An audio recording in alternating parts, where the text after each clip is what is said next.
on va présenter le cours des amortissements. Le cours des amortissements fait partie des travaux de fin d'exercice. Alors lorsque je parle d'amortissement, il faut penser au mot amortir.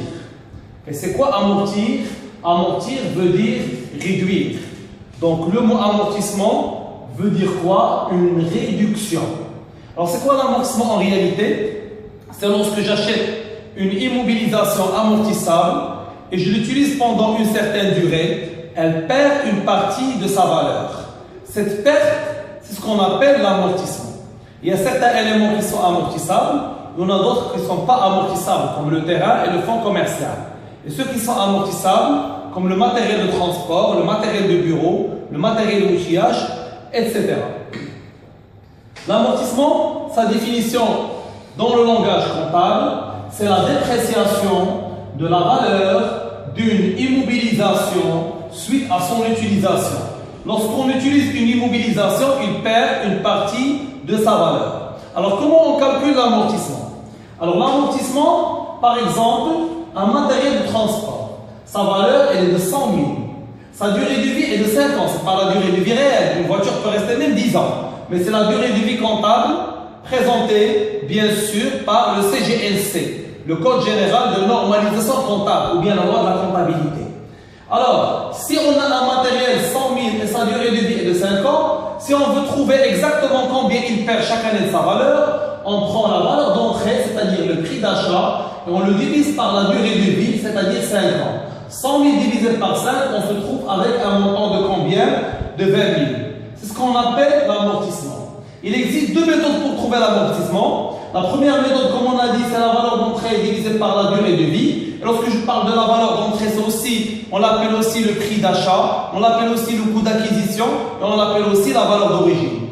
La deuxième méthode, c'est la valeur d'entrée multipliée fois le taux, c'est-à-dire 100 000 multiplié fois 20%. Mais comment j'ai obtenu ces 20%? C'est une formule, le taux c'est 100 divisé par la durée de vie. Si la durée de vie elle est de 5 ans, je fais 100 sur 5, donc chaque année le matériel il perd combien de sa valeur? 20%. 100 000 fois 20%, je trouve 20 000, c'est la méthode la plus utilisée, mais les deux méthodes ils sont justes. Alors, l'axe de vie.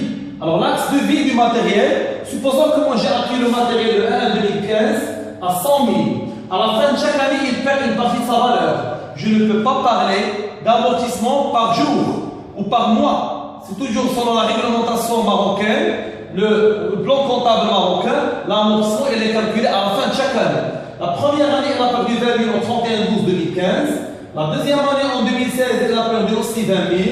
La troisième année, elle a perdu 20 000, c'est en 2017, et 20 000 en 2018 et 20 000 en 2019. Ça fait 1, 2, 3, 4, 5 ans, ça c'est sa durée de vie. Le tableau d'amortissement ou bien le plan d'amortissement. Les années, toujours 31/12/2015, 31/12/2016, 2017, 2018, 2019.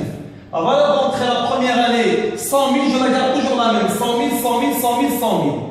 La première année, ce qu'on appelle l'amortissement ou bien la dotation. La dotation veut dire qu'il a perdu une partie. Partie veut dire dotation. 20 000 la première année, 20 000 la deuxième année, 20 000 la troisième année, 20 000 la quatrième année et 20 000 la cinquième année. La première année, elle a perdu 20 000. La première et la deuxième année, elle a perdu 40 000. Première, deuxième, troisième, c'est 60 000. Première, deuxième, troisième, quatrième, c'est 80 000. Et le total, ça fait 100 000. Maintenant, on va passer à ce qu'on appelle la VNA, ou bien la valeur d'amortissement. C'est la valeur d'entrée moins le cumul. Si j'ai acquis à 100 000, elle a perdu 20 000 la première année, sa valeur maintenant seulement, elle est de combien? Elle est de 80 000, 100 000 moins 20 000. La deuxième année, 100 000, elle a perdu combien? 20 000 et 20 000. Ça fait 40 000, sa valeur seulement, elle est de combien? 60 000. 100 000, la troisième année, elle a perdu 60 000, 20 000, 20 000, 20 000. Donc sa valeur seulement, elle est de 40 000. 100 000 moins 80 000, ça fait 20 000. Et 100 000 moins 100 000, c'est 0. Donc le matériel maintenant, il est entièrement amorti.